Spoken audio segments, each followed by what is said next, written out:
My world shattered that night. Someone broke into my home, the one place I thought was safe. They took things, yes, but they took more than that. They stole my peace of mind. Every creak of the floorboards makes me jump. I look at my neighbors and wonder if I can trust them. I feel a deep ache in my chest, anger, fear. The police came, they wrote a report, charges, court dates. But no one asked me what I needed. No one asked how to make the fear stop.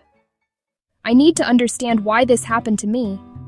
I need to know if the person who did this sees the damage they caused. Do they know I lie awake at night? Do they know I am afraid in my own house? I need them to hear my voice. I need them to see my face. I need them to understand the harm they created. Punishment alone feels empty. It will not give me back my sense of safety. It will not answer the questions that haunt my quiet moments. I need something more. I need a way to heal from this wound, not just a way to punish the person who inflicted it. I hope to put the pieces of my life back together. I hope to feel safe again in my own home. I want to believe people can change, that harm can be repaired. Maybe if the person who did this could hear my story, something would shift. Maybe if they had to face the real-life consequences of their actions, not just a judge in a robe, they would understand. I am not looking for revenge. I am looking for repair. I am searching for a path that leads away from this constant fear and toward a place of healing and restored trust. This desire for something more than punishment is where restorative justice begins. It starts with the voice of the person who was harmed. It listens to their needs for safety, for truth, and for repair. It recognizes that when a wrong is done, it creates obligations, unpacking the core ideas. Restorative justice is a different way of thinking about crime and conflict. The usual justice system asks 3 questions. What law was broken? Who broke it? What punishment do they deserve? This approach focuses on rules and punishment. It often leaves the victim on the sidelines. The offender is defined by their worst act. The community watches from a distance as the formal system takes over. Restorative justice asks a different set of questions. Who has been hurt? What are their needs? Whose obligation is it to meet those needs? This changes everything. The focus shifts from broken laws to harmed people and broken relationships. The goal isn't just punishment. It's repairing the harm as much as possible. Healing for the victim.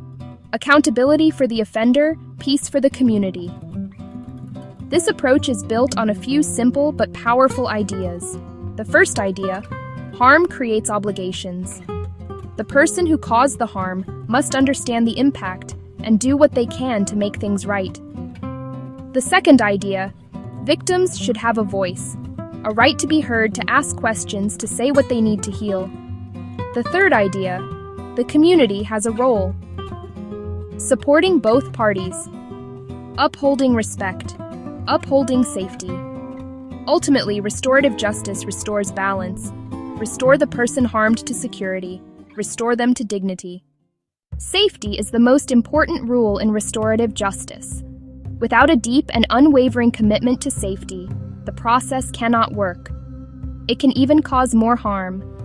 This means the physical, emotional, psychological well-being of every participant, especially the person who was harmed. They must be the top priority at all times. Before any meeting happens, careful preparation must be done. Create a safe container for the difficult conversation. The principle of consent is central to ensuring safety. No one can be forced to participate.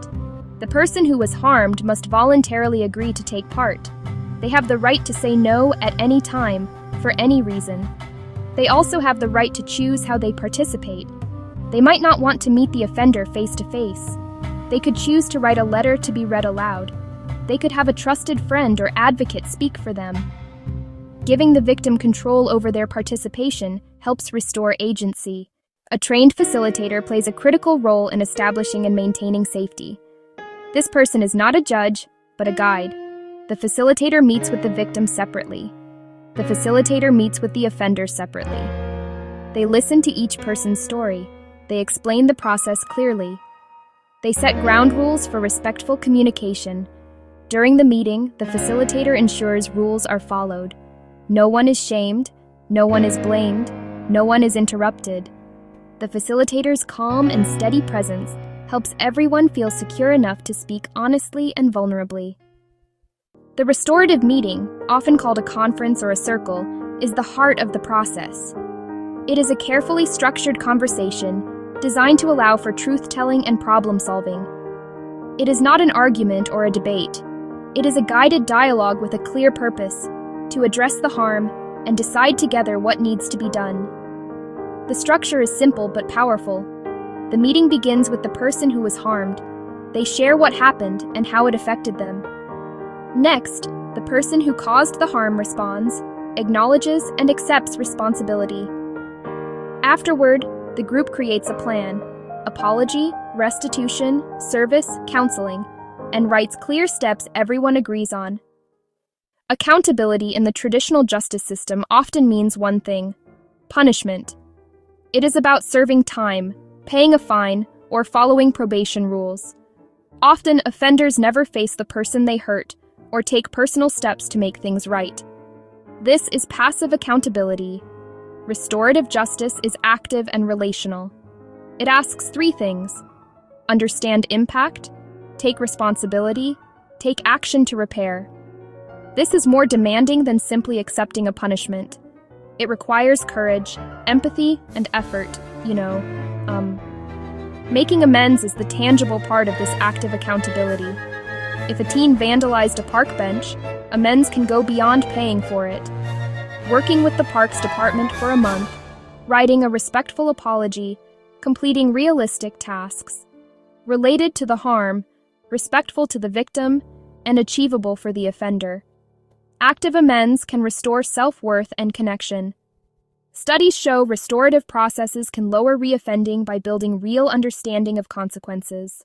The power of restorative justice is best seen in small, real-life examples. Imagine a group of students who spray-painted graffiti on the wall of a local grocery store. The store owner was angry and felt disrespected. The police caught the students. Instead of juvenile court, they referred the case to a restorative circle. He shared how he built his business and how the graffiti hurt him and scared customers. The students listened, saw him as a person, and one by one apologized. Together, they made a plan. They cleaned the wall and repainted. They worked inside to understand the business.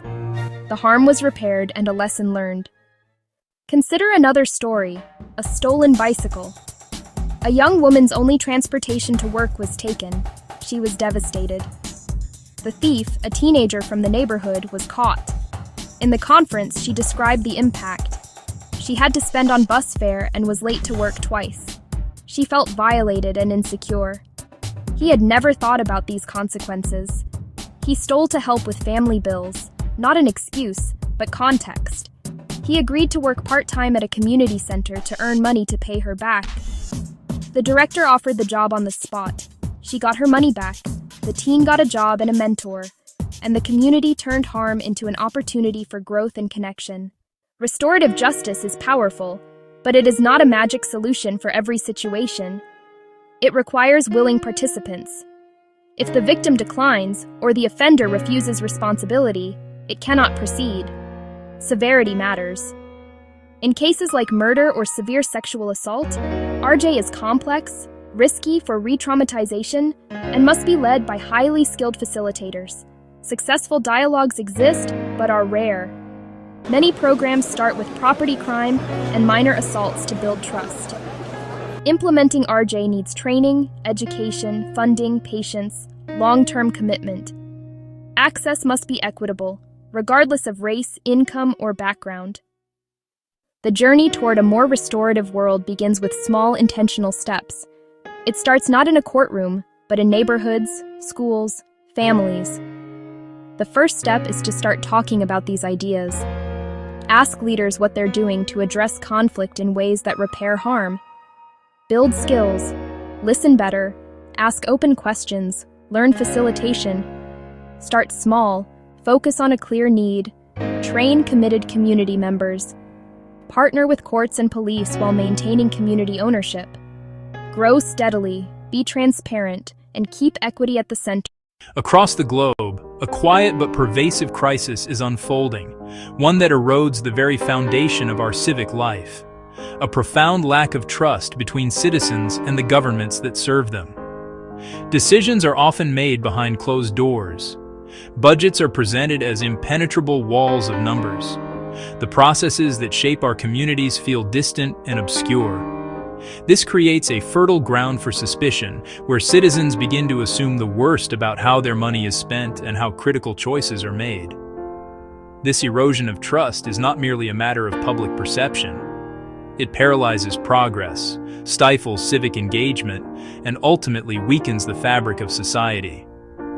When people feel disconnected from their government, they are less likely to participate, collaborate, or believe in a shared future. This chasm of distrust, however, is not insurmountable. Tools capable of prying open the black boxes of bureaucracy and shining a light on public administration. These are not futuristic, unattainable solutions, but practical digital instruments deployable today to foster openness and accountability.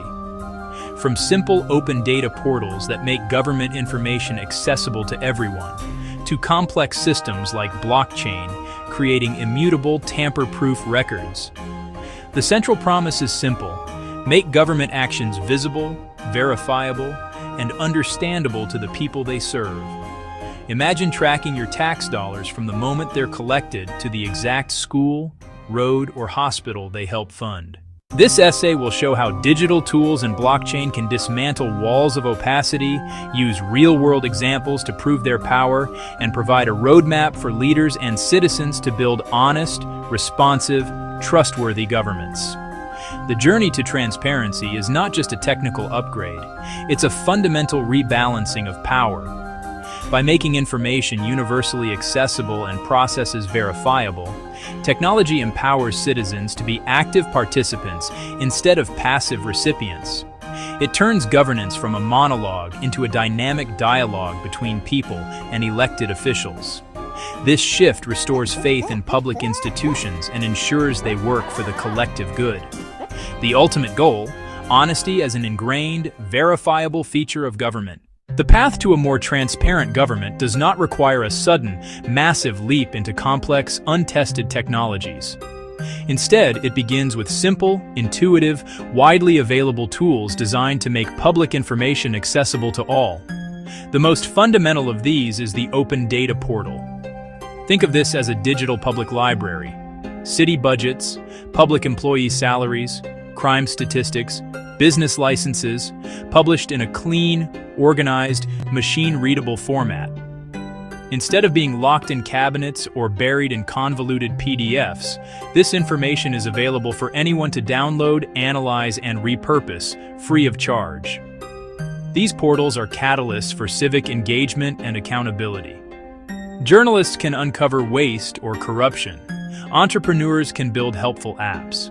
Researchers can propose better policies. Beyond static data, digital tools can bring the very processes of governance into the public square.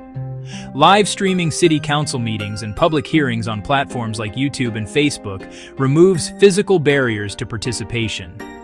A working parent, a person with a disability, can now watch proceedings from home, submit questions in a live chat, and hear the debates that shape their community.